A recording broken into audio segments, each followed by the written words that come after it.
Forum TV, aujourd'hui, on vous parle des magasins, des concepts monoproduits. On en parle avec Stéphane Bronzino, avec moi sur le plateau et avec Guillaume Granet. Stéphane, vous faites des oursons, des nounours en guimauve et vous, Guillaume, vous faites des choux.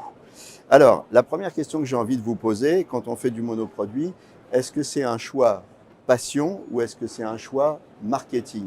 Passion ou marketing? Alors, ça serait plutôt un choix passion. Vous étiez passionné des nounours. Oui, Vous, votre vie, c'est les nounours. exactement. Depuis tout petit, hein. Depuis ma plus tendre enfance, qui en France n'a pas goûté déjà des oursons guimauve? Donc, quand je suis rentré dans le domaine de la boulangerie, pâtisserie, chocolaterie, je me suis dit pourquoi pas lancer ce produit-là en tant qu'artisan. D'accord. Et vous, Guillaume, passion ou marketing? Passion, marketing et rentabilité. Et rentabilité. C'est important aujourd'hui d'avoir un Alors, on va produit décliner axé. les trois. Passion, marketing, rentabilité. Passion. Passion parce que c'est mon métier et que j'adore ça. Marketing parce que c'est un produit intéressant à travailler avec des couleurs. Et avec plein de recettes, on peut vraiment décliner en toutes les sortes. Et la rentabilité parce que comme on est sur un produit précis, on peut maîtriser ses coûts un peu plus précisément. Marketing, ça veut dire qu'à un moment, vous avez réfléchi à un positionnement aux tendances du marché Oui. et vous vous êtes dit, Je me suis dit que le monoproduit, là, dans les années 2020, ça avait le vent en poupe, il y en a de plus en plus. Et voilà, moi, je voulais m'amuser avec les choux. J'étais pas très guimauve et chocolat, moi, c'était plutôt la pâtisserie pure. Et voilà. vous avez démarré il y a combien de temps? On a démarré il y a 2 ans. Donc il y a 2 ans que vous faites du chou, du monoproduit. Voilà, du chou. On va y revenir après, on va voir C'est comment ça. vous le déclinez. Ce que dit Guillaume par rapport à l'aspect rentabilité, c'est vrai que quand on est monoproduit, la fabrication elle est organisée autour de ce produit-là. Et Oui. donc il y a un aspect rentabilité aussi. Oui, c'est vrai. Parce que du moment où on va avoir l'habitude de produire un produit unique, on va pouvoir produire plus rapidement et plus facilement. Et pouvoir négocier avec ses fournisseurs de matières premières les produits plus précis, plus serrés. Alors moi j'ai une question quand même à vous poser, c'est que vous ouvrez une boutique monoproduit, ça correspond à une mode du moment ou à un besoin du moment. On sait que les modes elles sont éphémères. Comment vous gérez ce problème du côté éphémère? Alors nous, déjà, on n'a pas trop de redondance parce que, comme je vous l'ai dit, on peut changer 1000 fois de recettes et on peut s'adapter aussi, puisque nos machines aujourd'hui font des choux et des crèmes. Et dans l'avenir, si je dois me mettre à faire de la guimauve, si c'est plus intéressant que les choux, je pourrais faire de la guimauve avec les machines qu'on utilise aujourd'hui. Donc vous avez déjà réfléchi à cette, à cette évolution. Vous y avez réfléchi, vous, le jour où on sort du nounours? Je vois que vous avez d'autres produits devant, c'est-à-dire vous commencez déjà à en sortir du nounours. Oui, mais après, je me dis que l'ourson existe depuis déjà très très longtemps. C'est-à-dire que moi, mes grands-parents goûtaient déjà des nounours. Donc, ça ne va pas être comme certains produits où ça va s'estomper très rapidement. Je pense que ça va prendre du temps avant de pouvoir s'estomper, comme la pâte chou pour mon collègue. Alors l'évolution, vous la voyez comment? Vous la voyez dans la déclinaison à l'infini de votre monoproduit. Les choux, on peut décliner les couleurs, les parfums, les tailles, enfin bon, on peut décliner beaucoup de choses. Ou alors vous la voyez au contraire dans la diversification?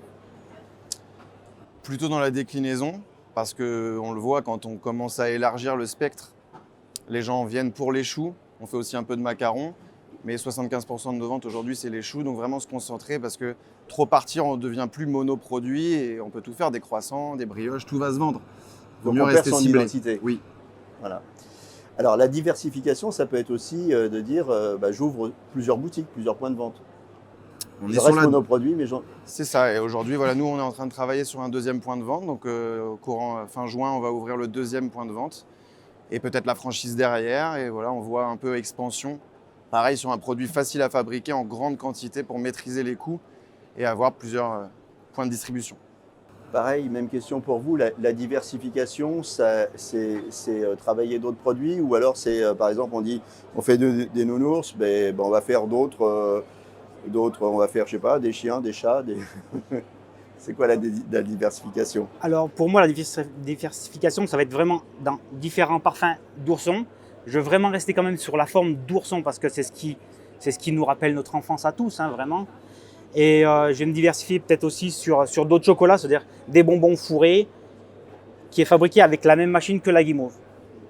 Le fait d'aller vers plusieurs points de vente, éventuellement de créer une marque et d'essaimer avec cette marque, c'est quelque chose qui fait partie de vos plans également? Alors, la marque est déjà déposée, ça s'appelle Guigui l'ourson.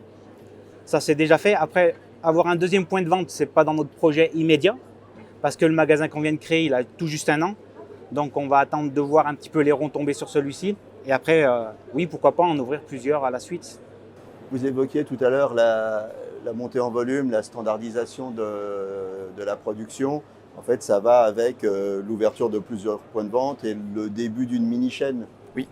C'est ça? Oui, oui.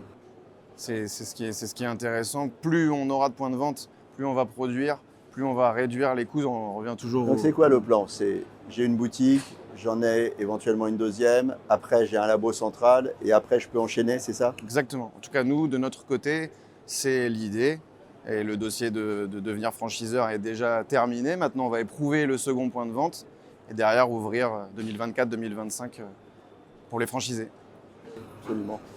Est-ce que c'est plus compliqué de faire du monoproduit que de faire plusieurs produits? C'est-à-dire que, je m'explique, je repose la question autrement, comme l'offre elle est unique, il ne faut pas se louper sur ce produit-là, il faut maintenir la qualité, c'est plus compliqué, non? Vous n'avez pas le droit à l'erreur, bien pour les oursons, si les oursons... Compliqué, je dirais non. Après, garder la rigueur dans son métier, oui, ça c'est indispensable.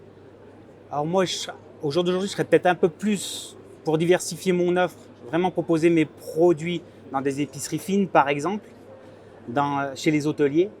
Ça, c'est vraiment des projets que nous, on aimerait pouvoir développer pour pouvoir prendre plus d'ampleur avant d'ouvrir un deuxième point de vente. Ça serait vraiment notre... Oui. La vente sur Internet aussi? Un petit peu. Alors, ça peine un petit peu à se faire parce que c'est un produit qui reste fragile. Donc, on en fait, mais c'est compliqué. C'est compliqué.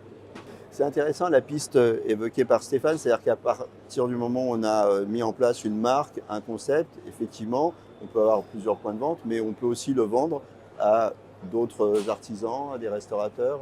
C'est une voie que vous explorez? On est en cours également, mais par contre avec l'étranger, puisque j'avais des pistes sur l'étranger, notamment la Suisse.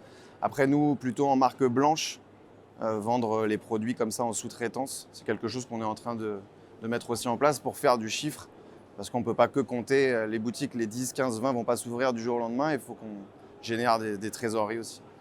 Il nous reste 2 minutes à passer ensemble. J'ai envie de vous poser la question de l'avenir du monoproduit, ou plutôt est-ce que le monoproduit c'est l'avenir? Oui, je dirais oui parce que voilà, comme je le disais tout à l'heure, moins on va fabriquer de produits différents, plus on va être rigoureux et sérieux dans son travail pour ce produit-là en fait. De vouloir tout faire, c'est ne savoir rien faire. Je suis d'accord en partie et c'est surtout aussi en termes de... Je parle beaucoup de budget, mais aujourd'hui c'est le nerf de la guerre. Des pâtissiers qui sont sur un monoproduit, on va être les experts de la guimauve, du chocolat ou du chou. C'est moins compliqué au niveau des formations aussi. Donc on a tout intérêt à aller vers le monoproduit et je pense que les gens aujourd'hui vont rechercher de plus en plus ce genre de boutique parce qu'ils vont se dire si on va chercher des guimauves, on va chez monsieur Untel parce que c'est l'expert de ça. Oui, et il y a un bouche à oreille qui se crée en Aussi, disant oui. tiens, Le tu veux marketing acheter est des très choux, important. va chez machin, ils ont toute une variété, ou tu veux un nounours, va chez Guigui. C'est ça. Guigui Ourson. Hein, bah écoutez, je vous remercie tous les deux d'être passés sur le plateau de Merci à vous. Forum TV. Bonne chance dans le développement de vos affaires. Et puis, moi, je vais terminer en croquant Guigui Ourson. Voilà. Merci. Merci beaucoup.